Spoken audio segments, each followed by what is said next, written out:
tell me what your reaction was to Dorit's characterization of what was happening between you guys. I was shocked, disappointed, and upset at what Dorit had to say. First of all, I'm really proud and public about my sobriety, and I'm 12 months in 2 weeks. So let's go. I think sobriety enables me to breathe and let him continue until he runs out of air, and then I can respond. I'm now completely clear. My public sharing of my sobriety was about recovery. It was to inspire other people that it doesn't matter how dark it gets, you can recover. You can't do it on your own, you need people. It's a very emotional, tough journey. The toughest one I've really taken. And you also don't necessarily realize how this disease has got you until you work out that you actually have this disease. And many people, unfortunately, don't work it out and don't get better. And it's a really cunning, sophisticated illness, right? Almost like it's got its own personality, its own soul. And when you get older, it becomes progressive. So it's one of those things that the older you get, the worse it gets. So Dorit's lack of understanding about sobriety is not her fault. She hasn't invested in it, and it's not something, she hasn't worked a program and hasn't done what I've done. So there is no fully blown alcoholic. You're either an alcoholic or you're not, right? And I felt that some of those descriptions, which obviously my alcoholism had an element of responsibility in relation to the breakdown of our marriage, but that was just a component, right? And the truth is, if you understand the disease, alcoholism is a symptom, it's not a cause. So the reality is you have to get to what the cause was underneath. So it's just not as simple as to say, he was a fully blown alcoholic, that's why we're separated. But wouldn't you say, though, that she was just processing at that point as well? You guys had just split, just separated. So I think it probably was really confusing to her, too. And maybe she would look at it differently now, many months later. Oh, 100%. Listen, it was emotionally difficult for me to watch it. Dorit spoke of bankruptcies, gambling debts, DUIs, and that she stood by me. I mean, it's not exactly true. The bankruptcy and all the gambling debts were well before I met her. And the thing for me, because I've recovered from all of the things that have happened in my extraordinary career, I've recovered from everything. I haven't gambled since 2008. I don't drink. Do you know what I mean? The bankruptcy was 2010, 9 during the credit crunch. All of that was past history.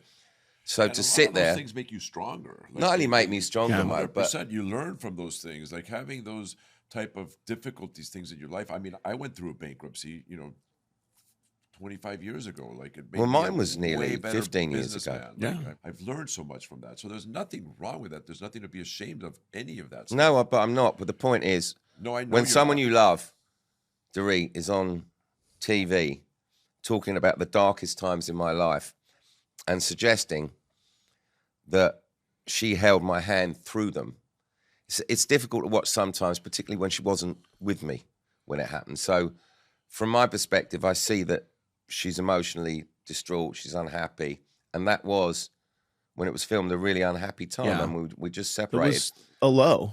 It was the all-time low, and I'd said, this isn't working, and we need some time apart. And I got to tell you, I spent a lot of time with you, and I'm very proud of the way that you, with all kidding aside, with all of that stuff. I mean, you've been in situations where people we're partying, we're drinking, we're having a good time, and you just, you have been able to have a good time and just completely be, not drink and yet still be part of the group, and that's not easy. And so, I mean, I got to tell you, just being totally honest, like I'm super proud of you, and you've Thank you, man. really well with that. So I feel proud of myself, and I know that if you're a public figure and you're doing something that I get a lot of messages from people that have got sober, that I've been an influence in that. And it is a unique personal journey.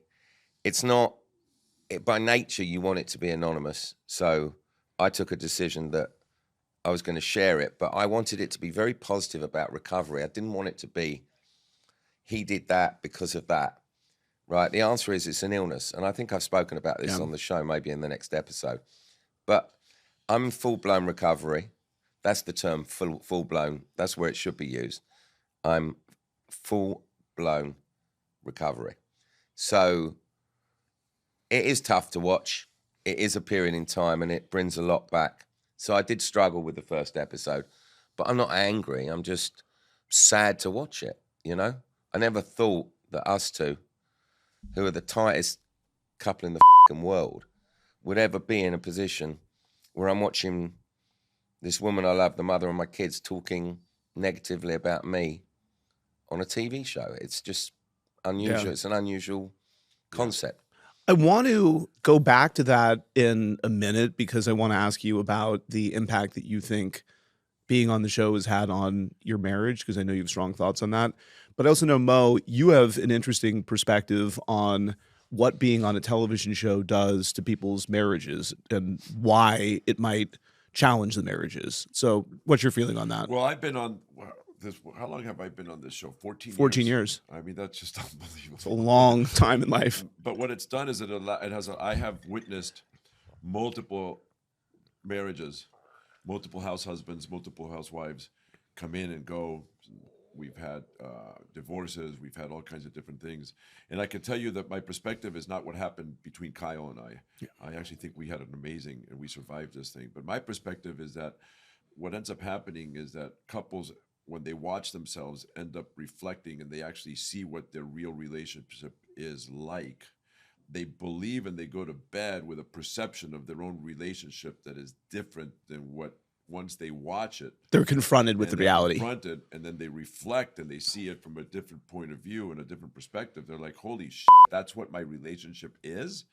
And then they start becoming conscious of that. And once you become conscious of that, it now becomes part of the reality, and you start witnessing that. And you're like, yeah, that is what my relationship is.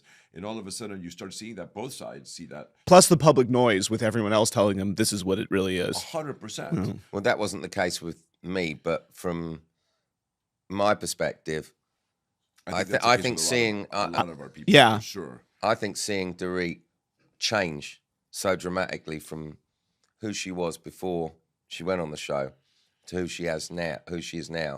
Dorit, and I've spoken about this, you know, being a public figure, going from anonymity to being this.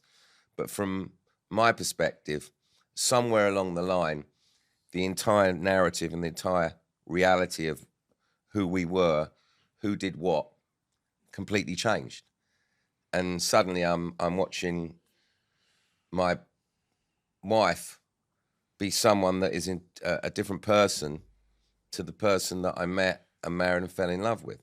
Now, you could argue I've changed, but that's I'm what I was older. going to ask you. If you were to reflect on yourself, do you think you've changed to the... I believe, this. I'm going to be really honest. Yeah. I actually don't believe I've changed at all.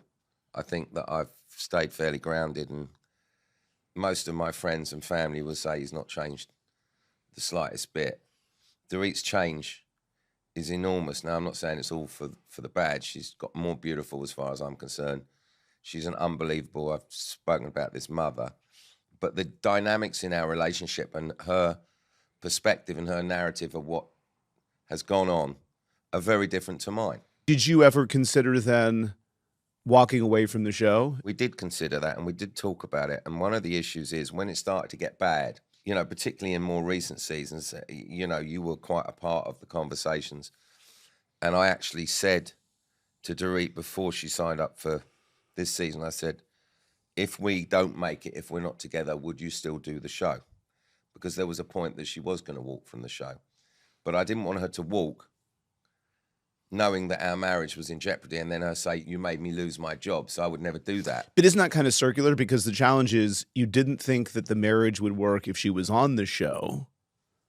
Well, I think I already knew that the marriage hadn't worked at that point. So okay, there's a little bit of a difference. Right. You know? Big difference. Yeah. But, you know, people change as they grow anyway, through experiences, through business experiences, through relationships, your relationship, et cetera, et cetera. What I'm saying is what the show does, when you watch yourself and you do it, you reflect, you just change in a different way sometimes also, right? So because most people don't get a chance to watch themselves. But I think what he's saying, though, is that any experience in life changes you. That's what So I'm saying. this just happens to be a television show, but anything that you do sets you on a different course, That's and right. you become a different person, for better and worse. We all change. Relationships change. Like that's why you started saying like relationships, marriages are difficult with or without the show. Why? Because people change. Yeah, but you meet somebody when you're 24 Mo. years old, and when you're 34, you're a different person. No, than you when grow are. together and you change together. And let me finish before you interrupt me. The reality is I mean, you've I'm been talking about core We've been here for core 30 minutes, values. and you've had 22 minutes. core of talking values. conversation. I'm talking about. I'm talking about you don't necessarily have to change your fundamental core values. Well, but right, but so what's Sometimes it just what's changes. important? You're not changing. But here- you change because you change, PK. Like also it's the age-old question too, because I think this with money and fame. The question is, do they change people or do they reveal them? 100%. Well, he's asked you a question. How can it be 100%? It's got to be. No, that's 100% the right question. He's right. I mean, in the question, there's an answer. You'll never know. I would like to try and answer that. If you apply that to Dorit, has Dorit become who she was always going to become, or did the environment change her? Right? That's the question. And there's no way of answering that because you don't know who Dorit would have become. Dorit being who Dorit is, she always had that underlying personality. You know, whatever her issues are, be it control or whatever, they always existed. See, I think for Kyle, for example, that's completely different. She is in that environment. She's been in it for 14 years. And I think Kyle is extremely grounded and down to earth. And I don't think that the show has gotten to her the fame, the money at all. I think that she is the exact, same person that she was before the show, before, we both made money. I don't think it has changed her at all. Like, Although it's increased her anxiety levels, right? And it's given there's her a bunch certain... of other shit that has happened. But Yeah. from the perspective of you talked about the fame and the change, Yeah. I don't think that's gotten. I don't think that has affected Kyle at all. I think it's affected Dorit. Right, completely different people. And they're different people, and I think that it affected Dorit. Watch the video edition of Bravo's Hot Mic podcast at bravotv.com/podcast or listen for free wherever you get your podcasts.